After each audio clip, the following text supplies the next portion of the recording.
Narito na ang mga pinakamalalaking balita sa One North Central Luzon ngayong Biyernes. Satellite office ng Alfonso Castañeda LGU nasunog. Pagbaba ng temperatura ramdam na sa ilang lugar sa Hilagang Luzon. Presyo ng lokal at imported na galunggong nananatiling mataas. At barbecue baby back ribs na may mangga. Ano kaya ang lasa?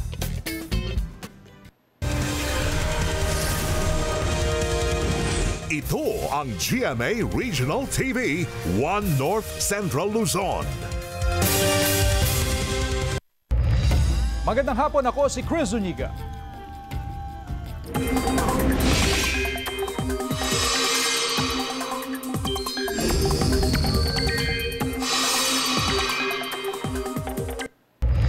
Pagbaba ng temperatura asahan sa Northern at Central Luzon ngayong holiday season.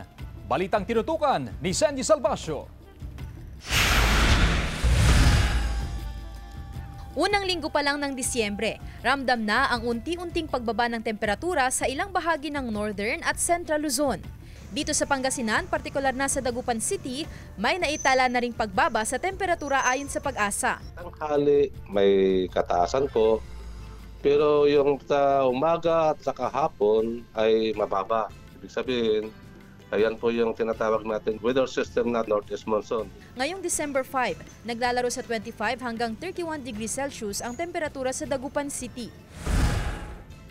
Lumalamig na rin ang klima sa lalawigan ng Benguet at Baguio City. Sa datos ng Pag-asa BSU Agromet Station, naitala ang 12.4 degrees Celsius na pinakamababang temperatura sa La Trinidad, Benguet ngayong Disyembre. Sa Baguio City, umabot naman sa 13.8 degrees Celsius ang temperatura batay sa monitoring ng Pag-asa ngayong araw. Lumakas po yung amihan natin at doon po sa interaction with the tropical depression Wilma, medyo pinalakas po yung northeast monsoon natin kaya nakaranas tayo ng mababang temperatura. Asahang bababa pa ang temperatura na may kalat-kalat na pag-ulan sa iba pang bahagi ng rehiyon ng Cordillera sa mga susunod na araw. Mayroon po tayong easterlies na nandito sa eastern part. At yun po yung dahilan kung bakit tayo po ay nagkakaroon ng mga localized thunderstorms. Sandy Salvacio, One North Central Luzon.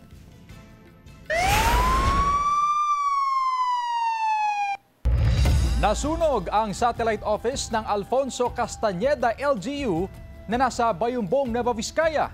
Naka-alerto Glam Caligdan Dizon. Nabulabog ang mga tao na nasa gusali ng sumiklab ang apoy sa ikalawang palapag ng satellite office ng Alfonso Castañeda LGU na nasa barangay Magsaysay, Bayumbong, Nueva Vizcaya. Batay sa inisyal na investigasyon, nagmula ang sunog sa nag-overload na saksakan sa isa sa mga silid sa gusali. Kadami nila dun, sir, at overload yung saksakan tapos may kurtina na malalaki sa katabi ng bedding. Madaling umakyat dun sa bukid, 20 years old na daw yung building, kaya madaling na po ng apoy yung ceiling, plywood. Ilang gamit ang nasunog sa ikalawang palapag ng gusali na pansamantalang tinutuluyan ng mga estudyante na pawang mga kalahok sa Provincial Athletic Meet. Wala namang nasaktan sa insidente. 6, sir, na kwarto na yung nasunog. Sa taas lang po ang nasunog. Sa baba, wala namang damage sa baba. Nagtagal ng halos 1 oras ang pag-apula sa sunog na umabot sa unang alarma. Double check bago umalis sa kwarto o sa bahay, pati tanggal, kasi karamihan na yung pinagmumulan ng sunog, electrical, sir, lalo na may mga Christmas lights tayo na pinakabit ng mga sandan. Sinusubukan pa ng GMA Regional TV One North Central Luzon na makuhanan ng pahayag ang lokal na pamahalaan ng Alfonso Castañeda hinggil sa nangyaring sunog. Glam Caligdan Dizon, One North Central Luzon. Tulad dito Martes, taas-baba na naman ang inaasahang galaw sa presyo ng mga produktong petrolyo sa susunod na linggo. Ayon sa Department of Energy, Oil Industry Management Bureau, batay sa 4-day trading, humigit kumulang na 70 centavos kada litro ang posibleng itaas sa presyo ng gasolina. Abot naman sa 45 centavos ang nakikitang bawas sa kada litro ng diesel. Habang humigit kumulang na 25 centavos ang nakikitang tapyas sa kerosene. Ayon sa DOE, bunsod ang galaw ng pag-atake ng Ukraine sa oil infrastructure ng Russia. Pati na ang tumataas na tensyon sa pagitan ng Amerika at Venezuela. maging ang surplus o pagdami ng supply ng langis. Samantala, lokal na galunggong sa Dagupan City halos walang supply. Presyo nito tumaas ng 20 pesos kada kilo. Yan ang balitang tinutukan live ni Sandy Salvacio. Sandy? Chris, sunod-sunod na buwan nang tumataas ang presyo ng galunggong dito sa pamilihan. Kaya naman yung ilang mga consumer halos hindi na bumibili nito dahil hindi na raw ito pasok sa kanilang budget. Ang dating poor man's fish na galunggong, ngayon tila naging rich man's fish na dahil sa taas ng presyohan nito ngayon sa merkado. Sa Magsaysay Fish Market, hirap makabili ng lokal na galunggong dahil sa kakulangan ng supply. Karamihan sa mga binebenta ngayon, mga frozen at imported galunggong. Si Aling Mary Grace, matumal daw ang benta niya ng local galunggong na ang presyo nasa 180 to 240 pesos kada kilo. Tumaas ito ng 20 pesos kumpara noong nakaraang linggo. Yung lokal naman ma'am, pag mataas hindi na rin nila marating. Yung iba po mahirap, parang mahirap din ang bentahan ngayon ma'am. Napipilitan din ang ilang mamimili na bumili ng mga mas murang isda gaya ng tilapia at bangus. Ano masabi niyo ma'am sa presyo ng bangus? Okay lang naman po, mas mura kaysa sa amin. Mga hinahanap po kasi ng mga tao yung yung pangmasa po talaga. Ayaw po nila ng galunggong kasi sobrang mahal na lang.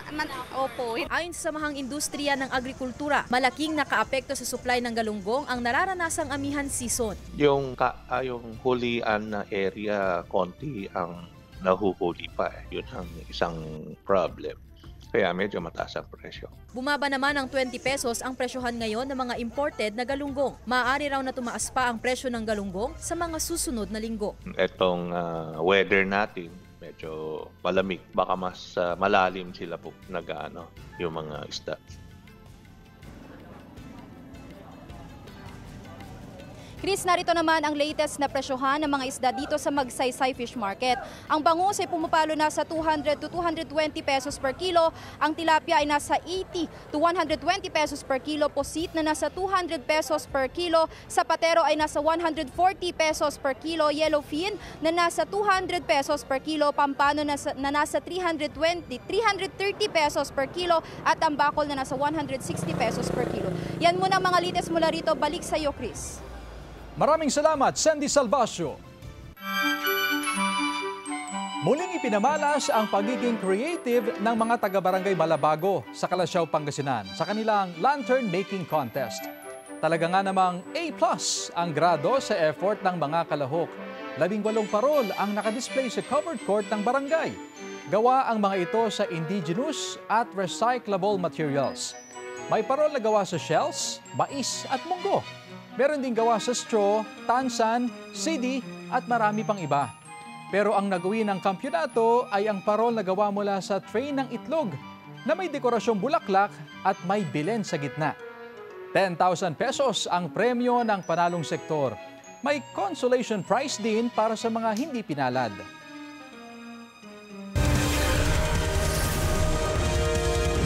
Ito ang GMA Regional TV, 1 North Central Luzon.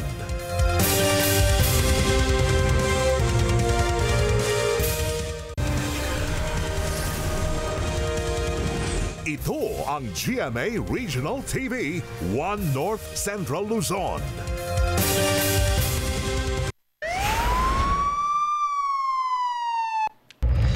Hindi na umabot ng buhay sa pagamutan ang 23 anyos na lalaking rider matapos madisgrasya gabi noong Miyerkules sa bahagi ng National Highway sa Barangay Rizal, Cabugao, Ilocos Sur. Batay sa investigasyon ng pulisya, magkasunod na binabagtas ng 2 motorsiklo ang naturang kalsada nang masagi ng biktima ang sinusundang rider na nasa kanyang unahan. Dito na dire-diretsong bumangga ang rider sa kasalubong na trailer truck. Sugat sa ulo ang tinamo ng rider. Sugatan naman ang nasagi niyang driver ng motorsiklo at angkas niya na nasa maayos ng kalagayan. Nasira ang harapang bahagi ng trailer truck pero maayos ang kalagayan ng driver at sakay nito. Wala pang pahayag ang mga sangkot sa insidente. Target ngayong ayusin at mas pagandahin pa ng Mangaldan Central School ang kanilang oval para mas ligtas at maayos itong magamit ng mga learner at student athlete. Dahil kasi sa sunod-sunod na kalamidad, hindi na naging pantay ang lupa na maaaring magdulot ng disgrasya sa mga estudyante. Isa sa mga tugon sa pagpapaayos ng oval ang isasagawang takbo para sa oval activity na inorganisa ng Parent Teachers Association ng paaralan. Lalahok ang halos 500 mga bata at mahigit 100 adult runners na tatakbo sa magkakaibang kilometer run sa Angalacan River. Pag umuulan talaga dito, medyo bumabaha dyan sa lugar, may part talagang ipon po yung tubig. Then may mga nakuusling mga bato na kapag tatakbo talaga yung bata, masakit sa paa. Atin namang alamin ang mga benepisyong maaaring makuha ng mental health patients sa ilalim ng PhilHealth. Narito ang report. Hindi mapigilang maluha ni Nanay Nora. Hindi niya tunay na pangalan dahil sa kasalukuyang kondisyon ng kanyang nag-iisang anak. Mula raw noong umuwi galing sa ibang bansa kung saan nagtrabaho bilang OFW, nag-iba ang kanyang kilos hanggang sa mapilitan silang dalhin at ipasuri sa ospital. Malaking bagay raw sa kanila nang mabalita ang sagot na ng PhilHealth ang kanilang gastusin sa pagpapagamot. Yung asawa ko naman na stroke, wala rin trabaho. Tapos yung anak ko na nagbibigay sa amin, andito na nakakombine. Muling ipinaalala ng Region 1 Medical Center ang mga benepisyong maaaring ma-avail ng mga mental health patient. Mula October 2023, 2 bagong packages na ang maaaring mapakinabangan ng mga outpatients na miyembro ng PhilHealth. Ang mga benepisyo ay maaaring gamitin ng mga may psychiatric cases mula 10 taong gulang pataas at ng mga may neurology cases na wala namang age limit. They should be registered with PhilHealth, dapat members sila. Meron po tayong tinatawag na mental health access sites. These are the accredited centers for mental health. Malaking tulong na ito lalo't umaabot ng 200 pesos kada araw ang gastusin ng mga outpatients na may 2 medikasyon. Sa R1MC, 700 kada buwan ang tinatanggap nilang outpatients at 5 hanggang 6 kada buwan naman ang mga inpatient. Most of our patients naman, they cannot really afford. And so, kung sila pa ang magbabayad ng mga laboratories nila, hindi ba ibibili na lang nila ng pangkain nila yan? Layunin ng programa na tiyaking nabibigyan ng sapat na serbisyong medikal ang mga taong may karamdaman sa pag-iisip. Kasama si Daryl Peralta, Sandy Salvacio, One North, Central Luzon. Malinaw na nasilayan ang last supermoon ngayong 2025 sa Lawag City sa Ilocos Norte. Alas 6 pa lang kagabi, maliwanag na ang buwan at habang lumalalim ang gabi, nagmistula itong spotlight na nagbibigay ng liwanag sa mundo. Lumabas ng bahay ang ilang residente para masilayan ang supermoon. Super trees mula sa Singapore at replika ng Hobbit House, tampok sa Paskuhan sa Lasam, Cagayan. Silipin sa report ni Joel Fernandez. Singapore feels ang Christmas display sa bayan ng Lasam, Cagayan. Tampok sa kanilang Paskuhan sa bayan ang super trees mula sa Singapore. Kinaaaliwan din ng mga bisita ang replika ng Hobbit House. Namumutik-tik din sa pailaw ang kanilang giant Christmas tree at tunnel of lights. Bukas ang Christmas village mula 6 p.m. hanggang 10 p.m. Damang-dama na rin ang Kapaskuhan sa Bambang, Nueva Vizcaya. Tad-tad na ng mga pailaw at iba't ibang Christmas decorations ang harap ng munisipyo. Enjoy na enjoy rin ang mga nanood ng buksan ng Christmas Village dahil sa malafesta na sayawan. Tampok naman sa Capitol Compound ng Pampanga ang naggagandahang Christmas pavilions na likha ng iba't ibang bayan at lungsod. Nariyan ang pavilion ng Minalin na may replika ng kanilang makasaysayang simbahan, seafood-themed pavilion ng Masantol, Mahiganga Pavilion ng Santa Ana at Bamboo Pavilion ng Lubao. Bumida rin ang mga produktong likha ng mga Aita artisan ng Porac. Ang pavilion naman ng Santo Tomas may kabaong na sumisimbolo ng pangunahing produkto ng bayan. Tinagsari ng mga namasyal ang food bazaar sa parke kung saan tampok ang iba't ibang putahing Kapampangan. Sa lalawigan naman ng Tarlac, pinarangalan na ang mga nagwagi sa Belenismo 2025. Sa municipal category, nagtay sa unang pwesto ang bayan ng Pura at Moncada. Nanguna naman sa Grand Non-Municipal category ang AFP Belen. Sa monumental category, nagtabla rin sa first place ang Armored Division Belen at CYG2. At sa church category, first place ang San Lorenzo Ruiz Parish, Santo Niño Parish Bamban, St. John Nepomucen at St. Michael the Archangel Parish Bamban. Ayon sa Tarlac Heritage Foundation, layon ng Belenismo 2025 na ipakita sa mga Pilipino ang tunay na diwa ng Pasko, ang kapanganakan ni Jesus bilang tagapagligtas at pag-asa ng mundo. Jewel Fernandez, One North Central Luzon.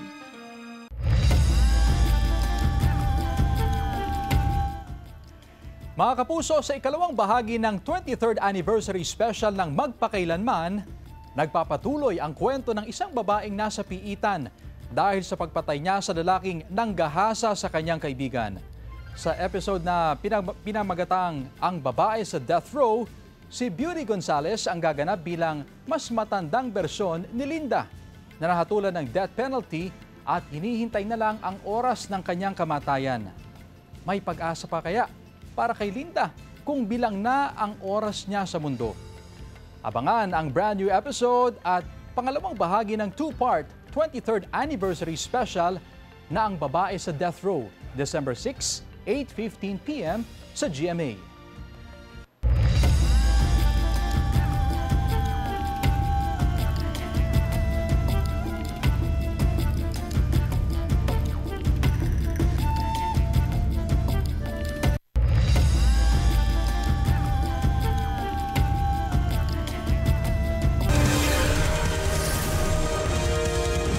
Ito ang GMA Regional TV, One North Central Luzon.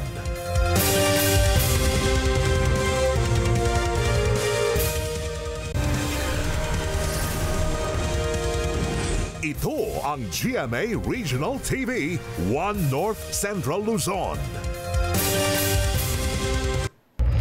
Arestado ang tatlong lalaking magkakapatid sa drug buy-bust operation ng otoridad sa Purok 6, Barangay Bonfal West, Bayumbong, Nueva Vizcaya. Itinuturing umano ang mga sospek na high-value target. Kabuang 14 na piraso ng heat-sealed plastic sachet ang nakuha mula sa mga ito na nagkakahalaga ng mahigit sa 46,000 pesos. Maharap sa kaukulang kaso ang magkakapatid na sospek na wala pang pahayag. Scheduling sa pamamahagi ng social pension ng senior citizens sa Mangaldan, Pangasinan, ipinatutupad para iwas siksikan. Narito ang report. Maaga nagtungo si Aling Jovita sa MYDC para kunin ang social pension mula sa DSWD. 3,000 pesos ang kanya tanggap sa social pension payout. Makatutulong daw ito sa pambili niya ng mga kailangan niya gaya ng bitamina. Maraki ng tulong sa akin, ma'am. Ito kasi pambili ng bigas, ulam, gatas, mga gamit sa bahay. Ngayong Huwebes, nakaschedule ang payout ng social pension sa Mangaldan, Pangasinan. Mahigit 1,200 ang beneficiary mula sa 30 barangay. Sa dami ng beneficiaries, nagpatupad ng scheduling ang OSCA. Ito'y para maiwasan ang siksikan at mahabang pila na karaniwang reklamo ng ilang beneficiaryo. Na-master na natin yung sistema. So, ang nag-payout ngayon, yung from A, letter A na barangay to I in Lambo. And then, yung susunod na letters, that is 15. Para naman sa mga beneficiary na walang kakayanang makapunta ng personal sa MYDC dahil sa iniindang sakit, mismo nga mga payout master na ang magpupunta sa kanilang bahay para ibigay ang social pension. Ang bidridin ko 5 kasi, iatid nila mamaya. Jasmine Gabriel Galban, One North Central Luzon. Samantala may pagguho ng lupa sa Barangay Poblasyon sa Hungduan, Ifugao. Ayon sa Hungduan Municipal Police Station, malawak ang naging pagguho kaya isinara muna ang Tinok Hungduan, Banawi Road. Pinayuhan ang mga motorista na dumaan muna sa mga alternatibong ruta tulad ng Kiangan, Tinok, Bugyas Road.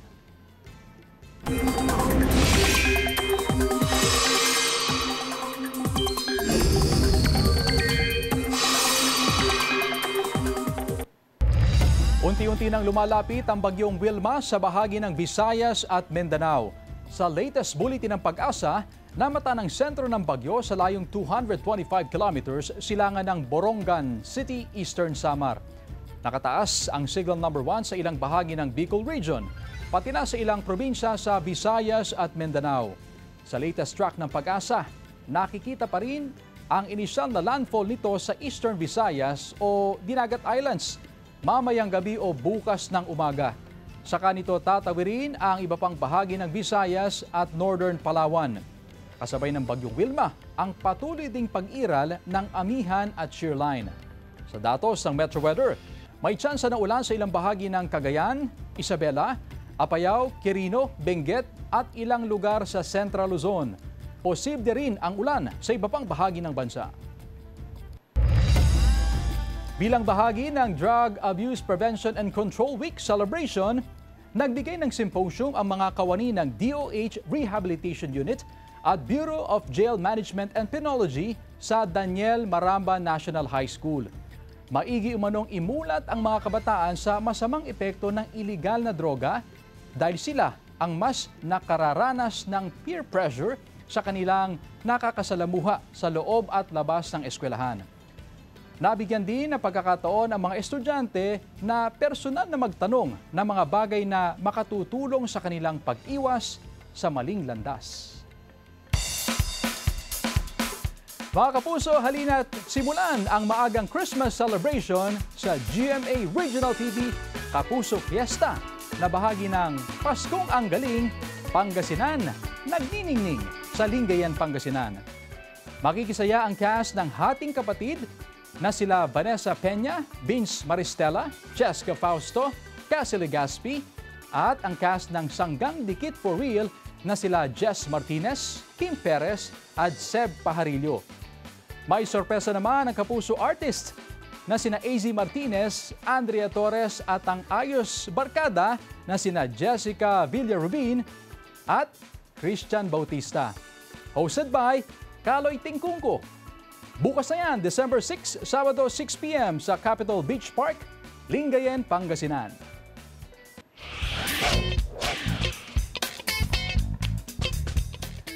Barbecue baby back ribs na may mangga na recipe ng isang estudyante, ating lasapin sa report. Mga kapuso, nag-iisip ka ba ng ihahain sa Noche Buena? Huwag nang ma-stress dahil ipapakita sa atin kung paano lutuin ni Christine ang kakaibang mango barbecue baby back ribs na talaga namang mapapawaw ka sa sarap. Sa ibang baby back ribs po kasi, hindi po nila ito ginagamitan ng mangga. So as a local dito po sa San Carlos, lalagyan po namin to ng mangga para maging innovation po at matawag po namin na amin. Ihanda ang mga sangkap. Syempre nariyan ang mangga, baby back ribs, laurel, paminta, garlic powder, paprika, brown sugar, bawang, sibuyas, kalamansi, tomato sauce at soy sauce. Pakuluan ang baby back ribs, iahon ang karne at lagyan ng paminta, paprika, garlic powder, onion powder, bawang at sibuyas. I-spread ng maigi ang mga sangkap at saka ilagay ang brown sugar, kalamansi, soy sauce, oil at ang mango puree. Ilagay sa kaldero at pakuluan hanggang ma-marinate. Pag kumulo na, pwede nang ihain. Masarap kung samahan ng veggies at mashed potato o mango salsa. Papasa naman kaya sa panlasa ng isang soon-to-be chef na si Eric? Mas nangingibabaw po yung mango sa baby back ribs po. Kaya mas masarap siya tingnan. Parang Filipino style po. Kasama si Jing Dakanay, Jewel Fernandez, One North, Central Luzon. Mga kapuso, 20 days na lang. Pasko na. Samantala, mapapanood niyo po ang episode na ito at iba pang pinakahuling lokal na balita sa official website ng GMA Regional TV, www.gmaregionaltv.com. Pwede rin kayo bumisita sa aming official YouTube channel, GMA Regional TV, at i-click ang subscribe button para sa pinaka-maiinit na balita mula sa mga rehiyon. Nais din naming pasalamatan ang mga kapuso sa Hilaga at Gitnang Luzon, maging ang mga kapuso natin abroad. Dahil sa GMA Regional TV, local news matters. At yan ang mga pinakamalaki at pinakahuling balita sa Hilaga at Gitnang Luzon. Maraming salamat sa pagsama sa amin pati na ang mga kapuso sa ibang bansa na tumutok sa mga balita sa rehiyon. Ako po si Chris Zuniga. Kami, ang GMA Regional TV, One North Central Luzon. Buong puwersa para sa mas malaking misyon at mas malawak na paglilingkod sa bayan.